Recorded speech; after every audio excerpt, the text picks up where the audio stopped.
Kumusta mga kaibigan? Welcome sa Discord Chicks channel.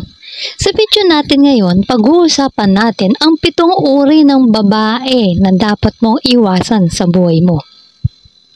Alam naman natin na ang tamang tao ang magbibigay sa atin ng kasiyahan at kapanatagan. Kaya't mahalaga na malaman kung sino-sino ang mga dapat nating iwasan. Hindi ito tungkol sa pagiging mapili o pagpapakitid ng pag-iisip, kundi sa pagbibigay halaga sa ating sarili at sa ating emosyonal na kalusugan. Tara at simulan na natin.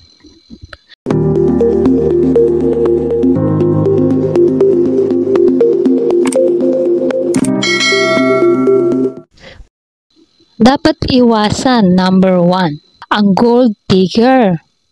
Una sa ating listahan ay ang mga gold digger. Ito ay ang mga babae na interesado lang sa pera mo at hindi sa tunay na pagmamahal. Kapag nararamdaman mong ang isang babae ay mas interesado sa iyong pera kaysa sa iyong bilang tao, ito ay isang malaking red flag na dapat mong bantayan.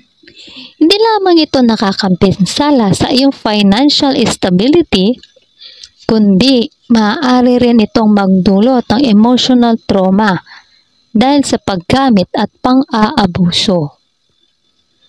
Dapat iwasan, number 2, ang mapanlinlang. May mga babae na magaling magtago ng kanilang tunay na layunin o pagkatao. Sila ay maaaring manggamit at mandinlang para makuha lang ang kanilang mga hangarin. Ang pagkikipagrelasyon sa ganitong uri ng babae ay maaaring magdulot ng hindi pagkakaintindihan at pagkabigo. Mahalaga na maging maingat at huwag basta-basta magtiwala sa mga taong hindi mo pa lubos na kilala. Dapat iwasan, number 3, ang manhid sa iyong damdamin. Ang relasyon ay dapat nagbibigay ng kasiyahan at suporta sa ating mga damdamin. Pero, kung ang iyong partner ay manhid o hindi marunong magbigay ng tamang suporta sa iyong emotional na pangangailangan, ito ay maaari magdulot ng tensyon at hindi pagkakaunawaan sa inyong ugnayan. Ang isang malusog na relasyon ay dapat na may pang-unawa at empathy mula sa parehong panig. Dapat iwasan, number 4, ang palaging may galit. May mga babae na palaging may galit o negatibong emosyon na dala. Ang kanilang mga pag-uugali ay maaaring magdulot ng tensyon at hindi pagkakaunawaan sa iyong buhay. Habang normal ang magkaroon ng mga pagsubok at mga hindi pagkakaunawaan sa isang relasyon, mahalaga rin na maging bukas at magkaroon ng matiwasay na komunikasyon para malutas ang mga issue. Iwasan mo ang mga negatibong tao. Dapat iwasan, number 5, ang palagi nagpapalit ng isip o yung papalit-palit ng isip. May mga babae na hindi matatag sa kanilang desisyon at palaging nagpapalit ng isip. Yung papalit-palit ng desisyon, ito ay maaaring magdulot ng hindi pagkakaunawaan at hindi pagkakasunduan sa iyong relasyon.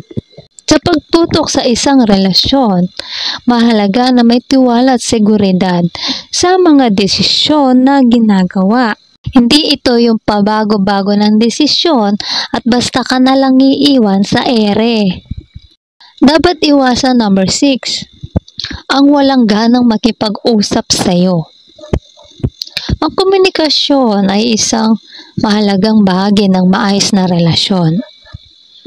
Pero kung ang iyong partner ay hindi handang makipag-usap at magbigay ng oras para sa iyo, ito ay maaari maging sanhi ng hindi pagkakaunawaan o pagkakaintindihan. Ang isang maayos na komunikasyon ay nagbibigay daan sa pag-unawa sa bawat isa at paglutas ng mga isyu sa isang maayos na paraan. Dapat iwasan number 7, ang walang pananagutan. Ang mga babae na hindi handa o hindi kaya magpanagutan sa kanilang mga gawa at responsibilidad. Ang responsibilidad ay hindi lamang tungkol sa pangangalaga sa sarili, kundi pati na rin sa pangangalaga sa isang relasyon. Ang isang taong handang magpanagutan ay nagpapakita ng kanyang katapatan at kahandaan na maging bahagi ng isang matatag na ugnayan. At yan ang 7 uri ng mga babae na dapat mong iwasan. Mahalaga na piliin ang mga taong magbibigay sa iyo ng kasiyahan, kapanatagan, at tunay na pagmamahal. Kung nagustuhan mo ang video na ito, huwag kalimutang i-like at i-share at mag-subscribe sa ating channel para sa iba pang mga useful na content. Maraming salamat sa panonood at hanggang sa susunod na video, ingat kayo palagi. Let's spread love!